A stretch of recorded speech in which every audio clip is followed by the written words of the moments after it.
So we start motion. 9th class, physics, first chapter, motion. What is motion? What is motion? Huh? Anybody knows? Yes, बिल्कुल ठीक. Motion is movement. Motion को हम क्या कहते हैं? Movement. जहां पे भी मूवमेंट हो रही होती है वी कॉल इट मोशन. हम उसको मोशन कहते हैं. आप लोगों ने लूज मोशन के बारे में तो सुना होगा, है ना? तो वहां मूवमेंट हो रही होती है. बिल्कुल, वहां मूवमेंट हो रही होती है.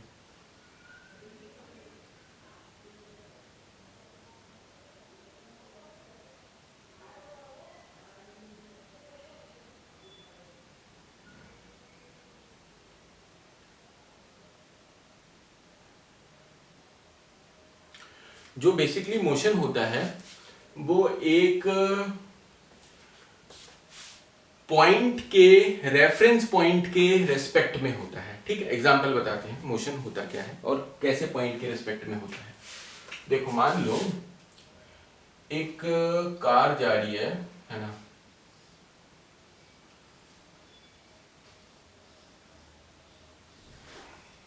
धुआं छोड़ती हुई. हाँ, तो ये जो हमारी कार जा रही है,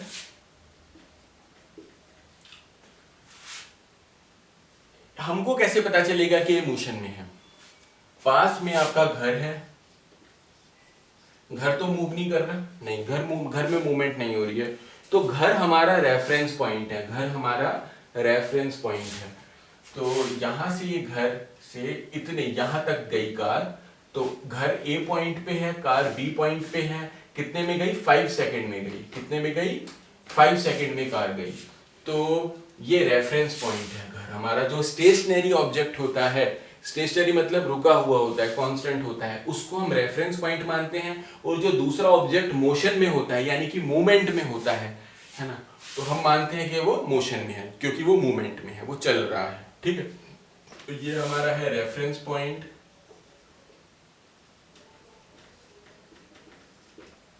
और ये कार एक पॉइंट ए से दूसरे पॉइंट बी तक मूव करके गई है 5 सेकंड्स में. ठीक है, कितने सेकंड्स में? 5 सेकंड्स में. तो मोशन की इससे हमको डेफिनेशन पता चल गई. क्या डेफिनेशन होती है मोशन की? The body is said to be in motion. Body को हम मोशन में तब कहेंगे, बॉडी कह लो, ऑब्जेक्ट कह लो, एक ही बात है. A body is said to be in motion. एक बॉडी मोशन में तब है when its position changes, जब उसकी पोजीशन लगातार बदलती है ना? यहां से यहां तक पोजीशन चेंज हो गई ना, एक ए पॉइंट से बी पॉइंट तक, तो उसकी पोजीशन लगातार चेंज हो रही है.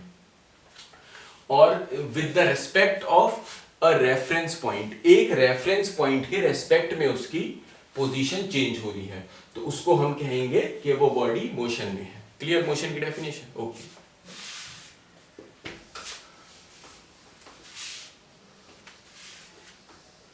फिर उसके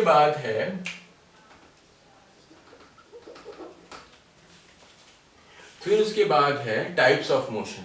basically 2 types of motions are there. वैसे तो बहुत सारे टाइप्स के होते हैं, यहां पे 2 टाइप्स के मोशन हम देखेंगे. First one is uniform motion and second one is non uniform motion. What is uniform motion? When a body और object changes its position or travels a certain distance in equal amount of time. एक ही time में उतना distance travel करे तो उसको हम क्या बोलेंगे? यूनिफॉर्म मोशन में है. एग्जांपल बताता हूं. मान लो आपकी एक कार है, वो कार 5 सेकंड में 5 मीटर तय करती है, यानी कि 5 सेकंड में 5 मीटर आगे बढ़ती है. ठीक है, अगले 5 सेकंड में भी 5 मीटर आगे बढ़ेगी, फिर अगले 5 सेकंड में भी 5 मीटर आगे बढ़ेगी. तो हर बार ऐसे ही हो रहा है. So we can say that the car is in uniform motion. Car किस में है? यूनिफॉर्म मोशन में. यूनिफॉर्म मतलब एक जैसा, वो एक जैसे यूनिफॉर्म मोशन में है. ठीक है, तो यूनिफॉर्म मोशन का ग्राफ देख लेते हैं.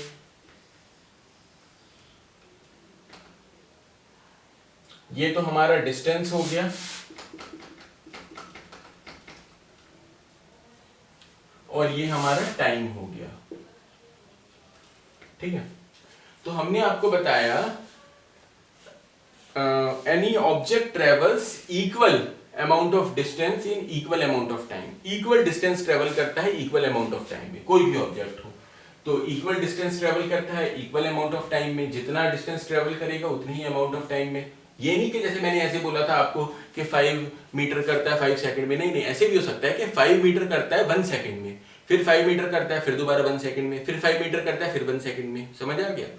लेकिन वो नहीं चेंज होगा. ऐसे नहीं हो सकता कि पहले तो 5 मीटर करता है हाफ सेकंड में, फिर 1 सेकंड में, फिर 3 सेकंड में, फिर दोबारा हाफ सेकंड में. नहीं, उसको यूनिफॉर्म नहीं बोलेंगे. ठीक है, इक्वल अमाउंट ऑफ टाइम में इक्वल डिस्टेंस होना चाहिए. तो देखो भाई 1 2 3 4 5 6 ये डिस्टेंस है मीटर में. 1 2 3 4 5 6 है ना. ये हमारे पास टाइम है. तो 1 मीटर मान लो वो 1 सेकंड में करता है. इसके लिए 1 मीटर 1 सेकंड में करता है तो 1 मीटर 1 सेकंड, यहाँ पे डॉट लगा दो. फिर 2 मीटर 2 सेकंड है ना. 2 मीटर तक पहुंचने में कितने लगेगा? 2 सेकंड, क्योंकि वैसे तो 1 से लेके 2 तक पहुंचने में 1 ही लगा. ऐसे यहाँ भी 1 से लेके 2 तक पहुंचने में 1 ही लगा. लेकिन हम यहाँ से देखते हैं बिल्कुल 0 से, तो इसीलिए 2 सेकंड लगा. तो यहाँ से भी 2 सेकंड लगा. फिर यहाँ से 3 मीटर तक पहुंचने में यहाँ भी 3 सेकंड लगा. फिर यहाँ 4 मीटर पहुंचने में 4 सेकंड लगा. 5 मीटर पहुंचने में 5 सेकंड लगा. 6 मीटर पहुंचने में 6 सेकंड लगा. तो हमने देखा हमारा ग्राफ कैसा बना, बिल्कुल सीधा. ठीक है. तो whenever we have straight line in the graph, जब हमारे ग्राफ में स्ट्रेट लाइन होगी इस टाइप से, तो हम बोलेंगे कि ये यूनिफॉर्म मोशन है. क्या है ये? Uniform motion.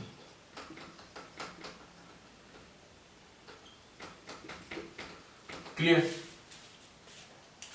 अब देख लेते हैं non uniform motion. Non uniform motion में क्या होता है? जो ऑब्जेक्ट है वो अनइक्वल टाइम इंटरवल में इक्वल डिस्टेंस ट्रेवल करता है. यानी कि मान लो कि पहला 1 मीटर तो उसने कर दिया हाफ सेकंड में, फिर 1 मीटर कर दिया 2 सेकंड में, फिर 3 सेकंड लगा दिए, फिर 5 सेकंड लगा दिए. तो वो नॉन यूनिफॉर्म. एग्जांपल देखो 1 2 3 4 5 6 6 मीटर हो गए है ना. 1 2 3 4 5 6 7. तो फर्स्ट मीटर ये डिस्टेंस है और ये टाइम है.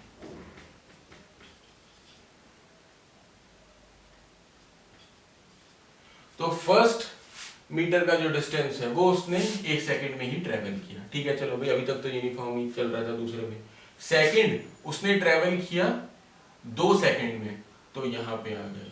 थर्ड 3 मीटर उसने ट्रेवल किया 6 सेकंड में, तो यहां पे आ गए. फिर 4 मीटर फिर अगेन उसने 1 सेकंड में कर दिया, तो यहां पे आ गए. ठीक है. तो देखो ग्राफ हमारा कैसे बना. ऐसा स्ट्रेट लाइन नहीं है, थोड़ा कर्व है. तो जब हमने देखा टाइम नॉन यूनिफॉर्म था तो अजीब सा ग्राफ बना है. तो ये क्या है? Non uniform motion.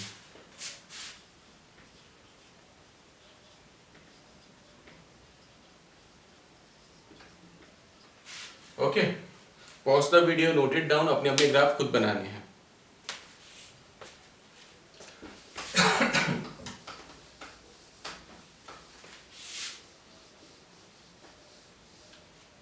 Next topic क्या है?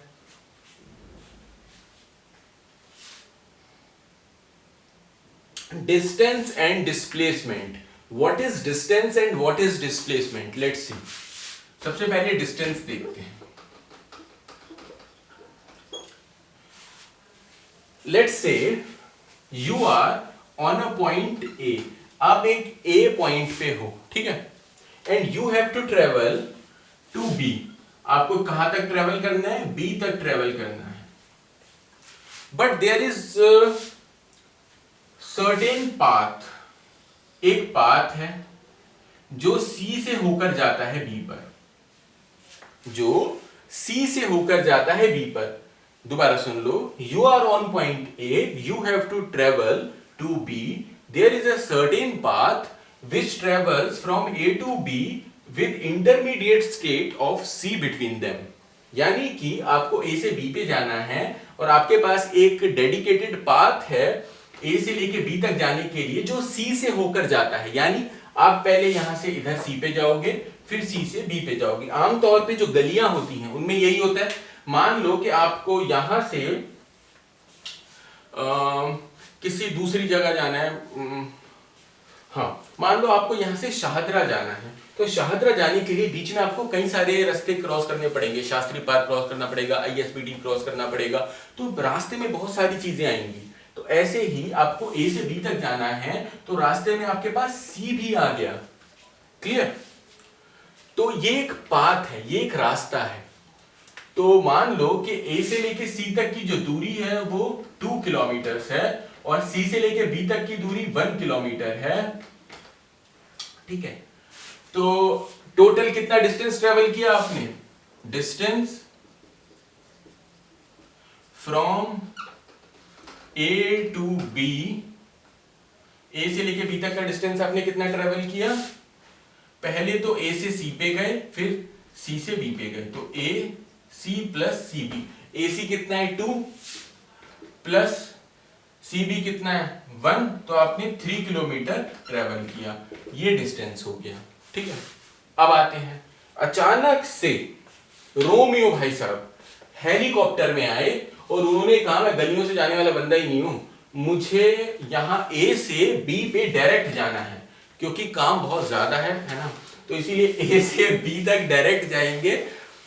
तो यहां से रोमियो जी ने हेलीकॉप्टर लिया और ए से लेके बी तक सीधा डायरेक्ट चले गए। उनको पड़ा 1 किलोमीटर, गलियों का रास्ता ही नहीं लिया।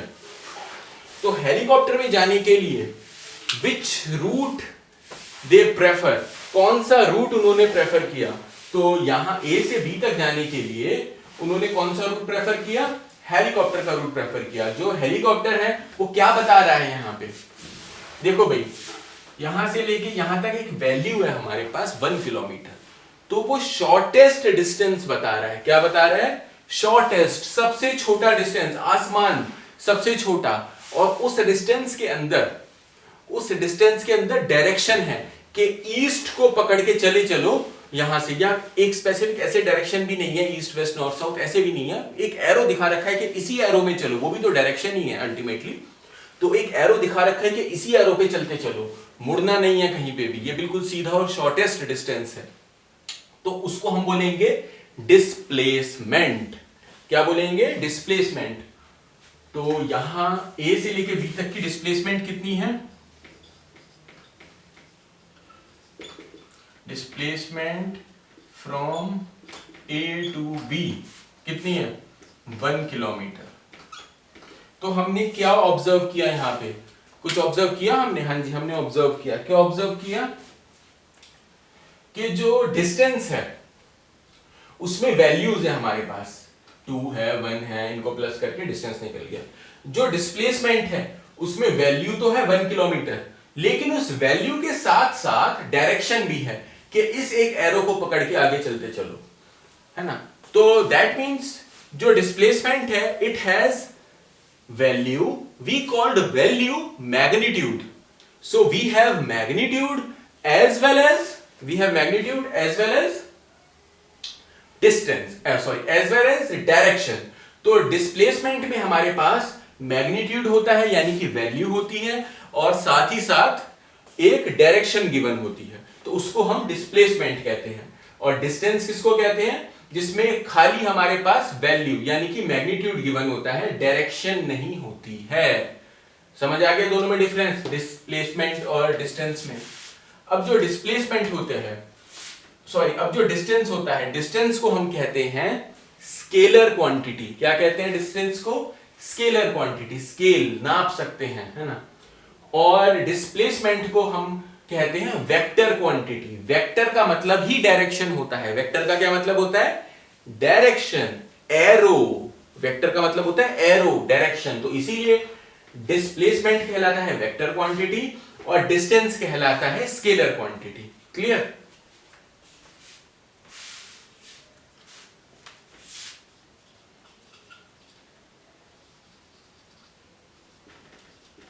और ये है हमारा वेक्टर क्वांटिटी। वेक्टर का क्या मतलब होता है? डायरेक्शन, और स्केलर का खाली नापने वाला, क्योंकि डिस्प्लेसमेंट में मैग्नीट्यूड भी होता है और वैल्यू भी होती, और मैग्नीट्यूड भी होता है और डायरेक्शन भी होती है। मैग्नीट्यूड क्या होता है? वैल्यू। और डिस्टेंस में केवल मैग्नीट्यूड होता है, डायरेक्शन नहीं होती है। मैग्नीट्यूड मतलब वैल्यू। ठीक है, pause the video, note it down, take the screenshot.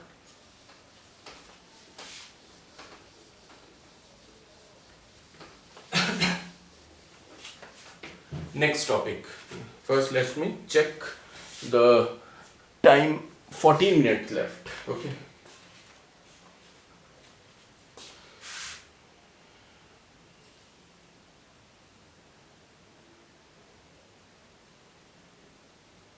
Okay. And there is something important in this distance and displacement में. Distance can never be zero, but displacement can be zero. जो distance होता है वो zero नहीं हो सकता कभी भी, लेकिन जो डिस्प्लेसमेंट है वो जीरो हो सकता है। देखो भाई, सॉरी,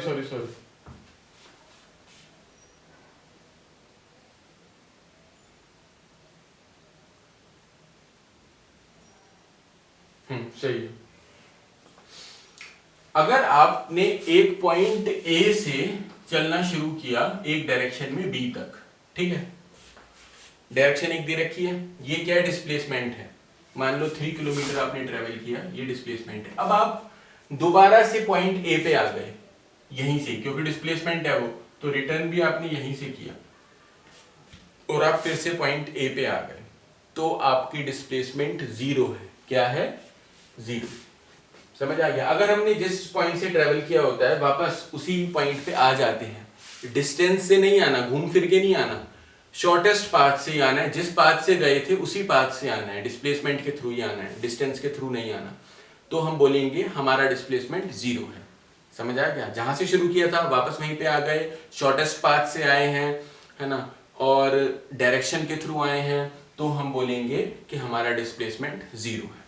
ठीक है, और डिस्टेंस जीरो नहीं हो सकता है, क्योंकि वो इधर उधर से ट्रेवल करके आता है, उसमें शॉर्टेस्ट पाथ का ध्यान नहीं रखा जाता है, और उसमें डायरेक्शन भी नहीं होती है, तो इसीलिए वो जीरो नहीं हो सकता। लेकिन डिस्प्लेसमेंट जीरो हो सकता है।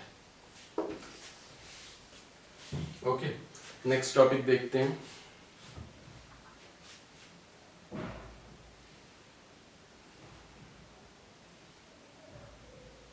नेक्स्ट है स्पीड।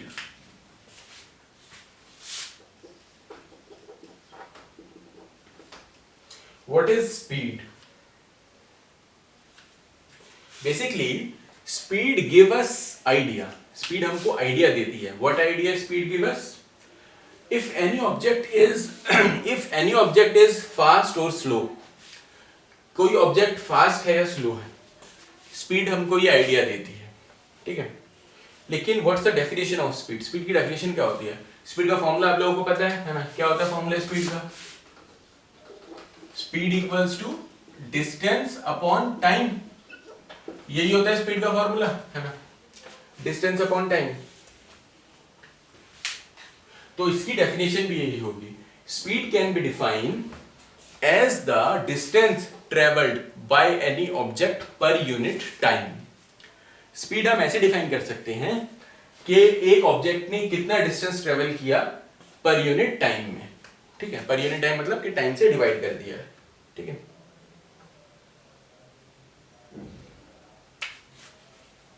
तो स्पीड को हम v से डिनोट करते हैं, डिस्टेंस को s से और टाइम को t से।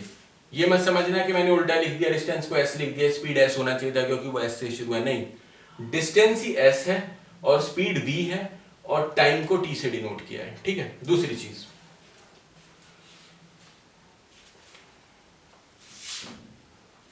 स्पीड सॉरी डिस्टेंस का यूनिट क्या होता है? ऐसा यूनिट मीटर। क्या होता है? मीटर।